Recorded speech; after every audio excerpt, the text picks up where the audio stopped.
অসমত যদি বিপ্লৱী বুলি ফটো আঁকে তে পৰেশ বৰুৱাৰ আঁকক মই সিৰিয়াসলি কৈছো ভাই সংগ্ৰামটো কৰি আছে আজি 30 বছৰ চৰকাৰৰ জুবিন গাৰ্গৰ লগত কি আছে চৰকাৰেতো জুবিন গাৰ্গৰ কাৰণে সব কৰি আছে সমাধি বনোৱাৰ পৰা ইমান 25,000 টকা পৰ্যন্ত মহিলাখিনিক দিয়াৰ পৰা আমিতো সব জুবিনৰ কাৰণে কৰি আছো প্ৰত্যেক কথাত যিবিলাকে ভাবে যে হিমন্ত বিশ্ব শৰ্মাই ভয় খাই সিদিনাখন মই ধৰিলোহেঁতেন মই ভয়ত আছিলো যে ধৰিলে জাপানৰ প্ৰধানমন্ত্ৰীৰ ভিজিটটোত গণ্ডগোল হ'ব তেওঁলোকে 500 আনিলে আমি 50,000 মানুহ একে সুতত লৈ অহাৰ পৰা আমাৰ শক্তি আছে সেইকাৰণে আমাৰ নীৰৱতা বিলাকক কোনেও দুৰ্বলতা বুলি ভাবিব নালাগে মই ষ্টেটখনৰ কথা বহুত ভাবো জাপানৰ প্ৰধানমন্ত্ৰীজন আঁতৰি যোৱাটো এটো বহুত মানে মই অন্তৰত মানি নোলোৱা এটা ঘটনা ঘটি আছে অসমত যদি কোনো বিপ্লৱীৰ ছবি আঁকে তেন্তে পৰেশ বৰুৱাৰ ছবি আঁকক পৰাগ দাসৰ ছবি আঁকক এই কথা শুনি আপুনি অবাক হৈছে নিশ্চয় এই কথা আমাৰ নহয় এই কথা হৈছে মুখ্যমন্ত্ৰী হিমন্ত বিশ্ব শৰ্মাৰ গণেশগুৰি উৰণ সেতুত জুবিন গাৰ্গৰ ছবি মচি পেলোৱাৰ পাছতে যি বিতৰ্কৰ সৃষ্টি হৈছিল সেই বিতৰ্কক লৈ মুখ্যমন্ত্ৰীগৰাকীয়ে আজি সংবাদমেলত পুনৰ এক মন্তব্য প্ৰকাশ কৰিছে আৰু এই মন্তব্য প্ৰকাশ কৰিবলৈ যাওঁতে মুখ্যমন্ত্ৰীগৰাকীয়ে কৈছে যে যদিহে বিপ্লৱীৰ কোনো ছবি আঁকিব লগা থাকে তেতিয়াহ'লে পৰেশ বৰুৱাৰ ছবি আঁকক নতুবা পৰাগ দাসৰ ছবি আঁকক আৰু এই কথা তেওঁ কোনো ধেমেলীয়াকৈ কোৱা বুলি উল্লেখ কৰা নাই তেওঁ সিৰিয়াছলি অৰ্থাৎ সঁচাকৈ কোৱা বুলি উল্লেখ কৰিছে এতিয়া কথাটো হ'ল যে পৰেশ বৰুৱা হৈছে নিষিদ্ধ সংগঠন আলফা স্বাধীনৰ এগৰাকী মুৰব্বী নেতা সমগ্ৰ ভাৰততে নিষিদ্ধ আলফা স্বাধীন সেয়া আমি সকলোৱে জানো কিন্তু তেনেস্থলত পৰেশ বৰুৱাৰ ছবি ৰাজহুৱা স্থানত আঁকিব পাৰি নেকি পৰেশ বৰুৱাৰ ছবি ৰাজহুৱা স্থানত অংকন কৰাটো অপৰাধ নহয় বুলি এতিয়াৰ পৰা আমি ধৰি ল'ম নেকি বা সাধাৰণ ৰাইজে ধৰি ল'ব নেকি কাৰণ মুখ্যমন্ত্ৰীগৰাকীয়ে নিজেই কৈছে এই কথা আপোনাৰ নিশ্চয় মনত আছে যে সামাজিক মাধ্যমত জাতি বিৰোধী কবিতা লিখাৰ অপৰাধত গ্ৰেপ্তাৰ কৰা হৈছিল বৰ্ষাশ্ৰী বুঢ়াগোহাঁইক আৰু সেই সময়ত বৰ্ষাশ্ৰীৰ বয়স আছিল মাত্ৰ 19 বছৰ এতিয়া কোনো চিত্ৰশিল্পীয়ে যদি ৰাজহুৱা স্থানত পৰেশ বৰুৱাৰ ছবি অংকন কৰিলে তেন্তে তেওঁ গ্ৰেপ্তাৰ হ'ব নে নাই সেয়া কিন্তু লক্ষণীয় হৈ পৰিব প্ৰথমে চাওক মুখ্যমন্ত্ৰীগৰাকীয়ে আজি সংবাদমেলত এই বিতৰ্কক লৈ কি মন্তব্য প্ৰকাশ কৰিছিল আমাৰ গণেশগুৰি ফটোখন চৰকাৰে মুচিছিলে নেকি দুজন পেইণ্টাৰে মোৰ লগত ষ্টেটমেন্ট আছে দুজন পেইণ্টাৰে থানাত ষ্টেটমেন্ট দিলে যে এইখনটো জুবিনৰ ফটো যেন নালাগে সেইকাৰণে আমি মুছি দিছো দুজন পেইণ্টাৰ কিন্তু মুছলিম নহয় অসমীয়া ল'ৰা এটা সেই দুজনৰ মই নাম আপোনালোকক প্ৰকাশ কৰিম আপোনালোকে ইন্টাৰভিউ ল'ব যে তাত চৰকাৰে মুছিব দিছিল নেকি ঠিকাদাৰজনো অসমীয়া আৰু তিনিওজনে জুবিনৰ ভক্ত তেওঁলোকে ক'লে আমি সুধিলে কিয় মুছিলি বোলে এইখনটো দাদা জুবিন বুলিতো আমি ভবা নাছিলো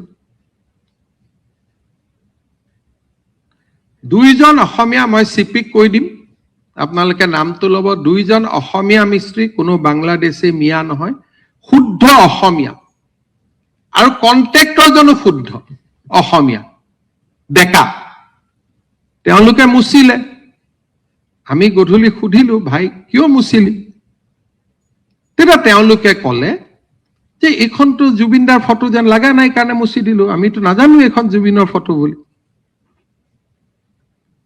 মই যদি ৰং মিস্ত্ৰী হলোহেঁতেন আজি থকা ফটোখনতো জুবিন গাৰ্গৰ দৰে নালাগে জুবিনৰ ফটো এখন সামাজিক নিয়মে কি কয় যে জুবিন গাৰ্গৰ ফটো এখন গৰিমা গাৰ্গে অফিচিয়েলি ৰিলিজ কৰিব যে এইখন জুবিনৰ আনুষ্ঠানিক পোৰ্ট্ৰেইট হ'ব সব মানুহে এইখন আঁকিব আঁকাতটো আপত্তি নাই এখন ফটো ৰিলিজ হ'ব লাগিব নে নাই সবেইতো সব ধৰণে আঁকিব নোৱাৰে আঁকিব পাৰে নেকি আপোনালোকে কওকচোন ৰাষ্ট্ৰপতিৰ ফটো আমি যিকোনো ফটো লগাব নোৱাৰো এখন পৰিয়ালে ফটো ৰিলিজ কৰি দিয়ে যে এই ফটোখনে প্ৰতিমূৰ্তি বনালেও এখন ফটো এতিয়া কি হৈছে তাকে লৈ তেজপুৰত এখন অদ্ভুত ফটো বনায় বৰপেটাত এখন অদ্ভুত ফটো বনায় তাকে লৈ দুদিন সোশ্যাল মিডিয়াত চৰ্চা আসল নিয়মটো কি যে আমাৰ জাতিটো কেনেকে পৰিচালনা হ'ব লাগে মূল সিস্টেমটো কি যে জুবিনৰ অনুৰাগীসকল বহিব এখন জুবিনৰ ফটো নিৰ্ণয় কৰিব যে জুবিন গাৰ্গৰ এইখন ফটো হ'ব তাৰ পিছত যতে আঁকিব না তাতো কোনো সমস্যা নাই এটা এই যেটো গ্ৰুপে ফটো আঁকে তেওঁলোক হল এছএফআই আৰু তেওঁলোকে ফ্লাইওভাৰ হ'ব প্ৰথম নিদিয়ে আৰু ফ্লাইওভাৰখন হোৱাৰ পিছত তেওঁলোকে ফটো আঁকে আপোনালোকে চাব এই যে যিজন ল'ৰা তেওঁ ভৰলুমুখৰ ফ্লাইঅভাৰ হ'ব নিদিয়ে, ইটো হ'ব নিদিয়ে, প্ৰথম গছ কিয় কাটিছে বুলি তেওঁলোকে আন্দোলন কৰে। এই একেটা গ্ৰুপ আৰু যেতিয়া ফ্লাইঅভাৰখন হৈ যায় তেওঁলোকক ফ্ৰীত ফটো আঁকিব দিব লাগে যাতে তেওঁলোকৰ পাব্লিচিটি হয়। ইটো টুপি পিন্ধাব, সিপু টুপি পিন্ধাব, এনেকেতো এজন মানুহক অপমান কৰাটো নিয়ম নাই। আপোনালোক সকলোৱে জুবিন গাৰ্গক জীৱন কালত দেখা নাই জানো? সেইখন জুবিনৰ ফটো হয় নেকি? এটা গৰিমাই চহী মাৰি এখন ফটো ৰিলিজ কৰি দিব যে যোনে প্ৰতিমূৰ্তি বনাব খোজে, যোনে জুবিনৰ ফটো অফিচত ৰাখিব খোজে, যোনে জুবিনৰ ফটো আঁকিব খোজে, এইখন ফটো আঁকিব বা 3খন 4খন তেওঁ ফটো ৰিলিজ কৰিব, তাৰ ওপৰতে মানুহে ফটো আঁকিব। এতিয়াৰ পৰা মই আপোনালোকক ক'লো ফটো চবে আঁকিব পাৰে, কিন্তু এই পাৰ্টিটোক মই ফ্লাইঅভাৰত ফটো আঁকিব নিদিওঁ। কাৰণ তেওঁলোকে ফ্লাইঅভাৰৰ বিৰোধিতা কৰে।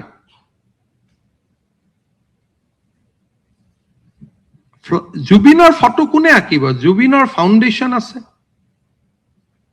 এপ্ৰুভ ল'ব, অনুমতি ল'ব। এইটো জবৰদস্তি আঁকা নহয়। জুবিনৰ ফটো আঁকিব কোনে মানা কৰিব? কিন্তু প্ৰক্ৰিয়া এটা থাকিব নে নাই? চাব লাগিব নে নাই কোনোবা এইখন জুবিনৰ ফটো হৈছে নে নাই হোৱা?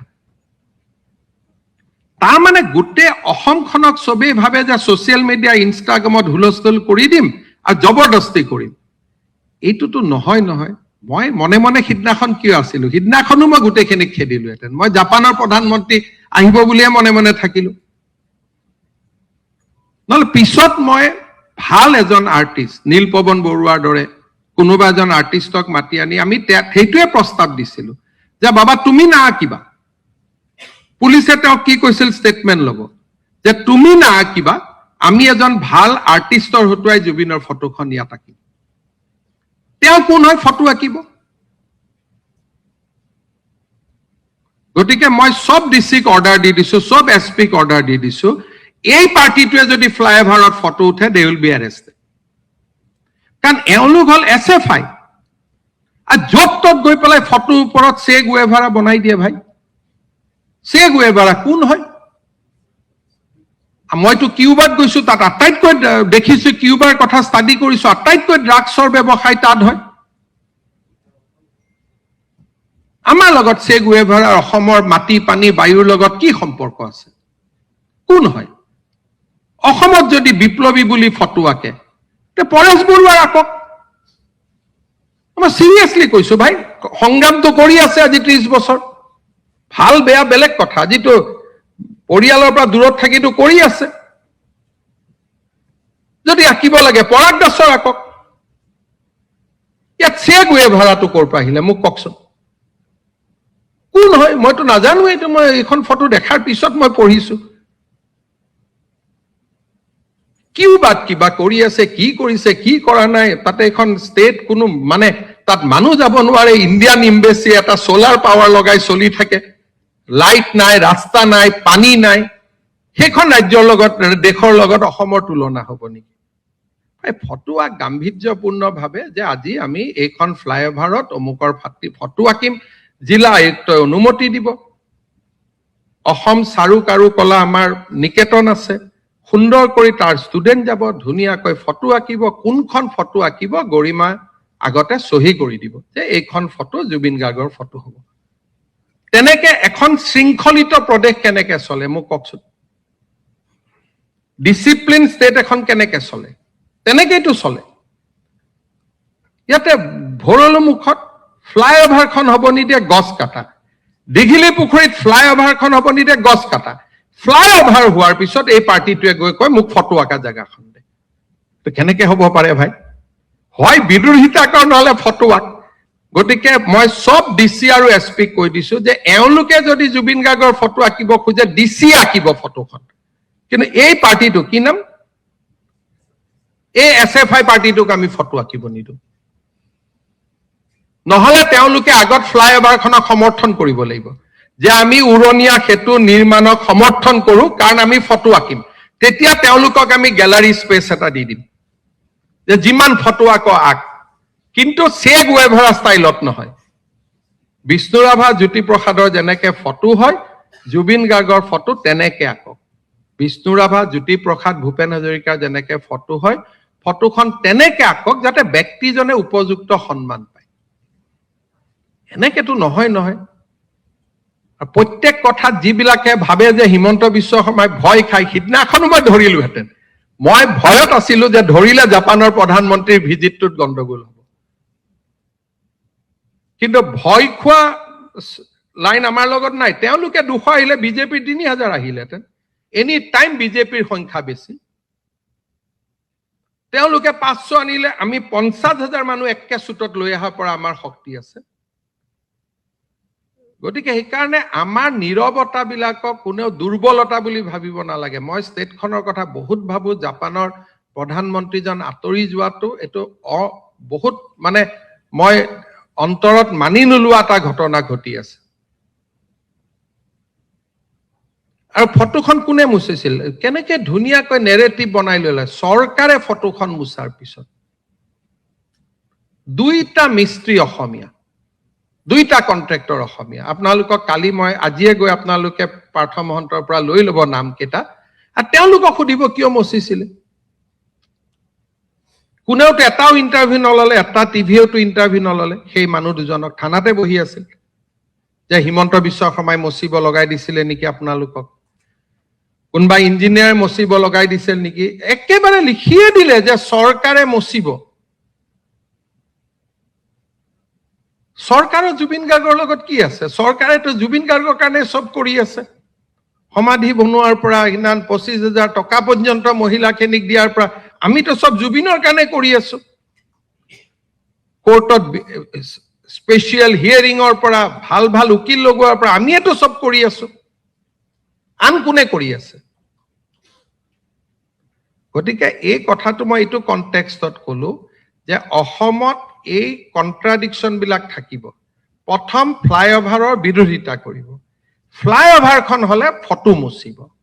আমি এনেকুৱা বিচাৰো যে ফ্লাইঅভাৰখনৰ বিৰোধিতা নকৰিব, ফ্লাইঅভাৰখনত কওক যে আমি চিত্ৰাংকন কৰিব খোজো, আমাৰ কাৰণে গেলাৰী এটা ডিজাইনত ৰাখিব। আমি তেতিয়া ধুনীয়াকৈ গেলাৰী এটা ডিজাইনত ৰাখিম। লক্ষ্মীনাথ বেজবৰুৱাৰ ফটো আঁকক, ভূপেন হাজৰিকাৰ ফটো আঁকক। আৰু স্থান আৰু জাগাৰ বহুত মহত্ব আছে। সেই যিটো জাগাত জুবিন গাৰ্গৰ ফটো আঁকা হৈছে, তাত আন মানুহৰ তাত স্মৃতি জড়িত হৈ আছে। গণেশগুৰি বোমা বিস্ফোৰণৰ তাত কিহৰ ফটো আঁকিব লাগে? তাত সন্ত্ৰাসৰ বিৰুদ্ধে ফটো আঁকিব লাগে সেই জাগাখিনি। কাৰণ তাত অসমীয়া মানুহৰ তেজ জড়িত হৈ আছে বোমা বিস্ফোৰণত। আৰু তাৰ পৰা দূৰত আমাৰ চানমাৰী ফ্লাইঅভাৰখনত ধুনীয়াকৈ এটা গেলাৰী লৈ লওক যে আমি ইয়াতে জুবিন গাৰ্গৰ শৈশৱৰ পৰা মৃত্যুলৈকে 12খন ফটো অংকন কৰিম। স্থান কাল পাত্ৰ থাকিবনে নাই? য'ত গণেশগুৰি বোমা বিস্ফোৰণ তাত হৈছিলে নে নাই আপোনালোকে কওক। তাতে কাৰ ফটো আঁকিব লাগিব? তাত ফটো আমি আঁকিব লাগিব সেই 15জন ব্যক্তি য'ত তাত মৃত্যু হৈছে। তাতে কাৰ ফটো আঁকিব লাগিব? সন্ত্ৰাসৰ বিৰুদ্ধে, যে অসমে কেতিয়াও সন্ত্ৰাস নামানে। সেই জাগা হ'ল গণেশগুৰিত। তাৰপিছত চানমাৰী ফ্লাইঅভাৰলৈকে যাওক, সুন্দৰ জাগা। তাত জুবিনৰ শৈশৱৰ পৰা একেবাৰে মৃত্যুৰ সময়লৈকে ধুনীয়াকৈ কলেজ আঁকক, ফটো আঁকক, ধুনীয়াকৈ বনাওক। বোলে উলুবাৰীত আমি ভূপেন হাজৰিকা আঁকিম, বোলে আমি গণেশগুৰিত, আমি খানাপাৰাত আমি বিষ্ণু ৰাভাক আঁকিম, বোলে আমি ভৰলুমুখত আমি জ্যোতিপ্ৰসাদক আঁকিম। কোনখন চৰকাৰে বাধা দিব? মইতো উল্টাই আহ্বান কৰিছো যে আমাৰ গুৱাহাটী যিখন আৰ্ট কলেজ আছে, তেওঁলোকৰ ষ্টুডেণ্টখিনিয়ে প্ৰতিটো ফ্লাইঅভাৰতে থিম এটা লওক। এটা ফ্লাইঅভাৰ ভূপেন হাজৰিকা থিম লওক, এটা ফ্লাইঅভাৰ লক্ষ্মীনাথ বেজবৰুৱাৰ থিম লওক, এটা ফ্লাইঅভাৰ জ্যোতিপ্ৰসাদ আগৰৱালাৰ থিম লওক, এখন ফ্লাইঅভাৰ জুবিন গাৰ্গৰ থিম লওক, এটা ফ্লাইঅভাৰ ডক্টৰ ভূপেন হাজৰিকাৰ থিম লওক, এখন ফ্লাইঅভাৰ জয়ন্ত হাজৰিকাৰ থিম লওক, আৰু ধুনীয়াকৈ গেলাৰী বনাওক না। কোনে বেয়া পায় কওকচোন? এই নেতিবাচক চিন্তাবিলাক অসমত বন্ধ হ'ব লাগিব যেতিয়ালৈকে নেতিবাচক চিন্তা বন্ধ নহয় তেতিয়ালৈকে নহয় আৰু মইতো আজিয়ে কৈ দিছো যে অসমত মই নামানো মই স্বীকাৰ নকৰো বা মই কণ্ডেম কৰো কিন্তু কোনোবাই যদি বিপ্লৱী বুলি কেতিয়াবা কাবাৰ ফটো আঁকিব লাগে অসমীয়া বিপ্লৱী হিচাপে পৰেশ বৰুৱা ৰাখক চে গুয়েভাৰা ৰাখি লাভ নাই মোৰ সিধা কথা যদি বিপ্লৱী হিচাপত চাব খোজে কি কোৰ পৰা এটা টুপি টুপি পিন্ধাই কি হালত কৰি দিলে চিন্তা কৰকচোন এইবিলাকৰ পৰা আমি দূৰত থাকিব লাগে আৰু দূৰত থাকিলে অসমখন আগুৱাই যাব আৰু এইবিলাক SFI CPM এইবিলাকে খাই পেলাব দেশখন সেইকাৰণে কোনোবাই ভাবি যায় হিৰো হৈছে কোনদিনা মই NSAত ভৰাই দিম ঠিক নাই মই খাতি তাতি নকৰো কিন্তু সিদিনাখন মই ৰখিলো অকল জাপানৰ প্ৰধানমন্ত্ৰী আহিব বুলি জুবিনৰ ফটো মুখ্যমন্ত্ৰীয়ে গৈ নিজে আঁকিব ময়ো অলপ ৰং লগাই আহিম জুবিনৰ লগত আমাৰ শত্ৰুতা আমি নাই নহয় জীৱন কালত জুবিনক বেয়া পোৱা মানুহবিলাকে আজিকালি জুবিনক ভাল পায় আৰু আমাৰ দৰে জীৱন কালত ভাল পোৱা মানুহবিলাকক বেয়া পোৱা বনাই দিছে গতিকে এইটো সিস্টেমৰ পৰা আমি দূৰত যাব লাগিব কিবা আছে যদি সুধক নহলে সামৰণি মাৰো হ'ব আপোনালোকেও চাই চিতি এইবিলাক কৰি থাকিব অসমখন ভাল হ'ব লাগে মোৰ কথা ইমানেই আৰু এয়া আছিলে মুখ্যমন্ত্ৰীগৰাকীৰ মন্তব্য মুখ্যমন্ত্ৰীগৰাকীৰ এই মন্তব্যৰ পাছতে এতিয়া বিৰোধীয়ে কেনেধৰণৰ প্ৰতিক্ৰিয়া ব্যক্ত কৰে সেয়া কিন্তু লক্ষণীয় হৈ পৰিব আৰু এই ভিডিঅ'টোক লৈ আপোনালোকে বা মুখ্যমন্ত্ৰীগৰাকীৰ এই মন্তব্যক লৈ আপোনালোকৰ মতামত জনাওক আমাৰ কমেণ্ট ছেকশ্যনত আৰু চাই থাকিব India today north east Assam মই ৰাণা গগৈ ধন্যবাদ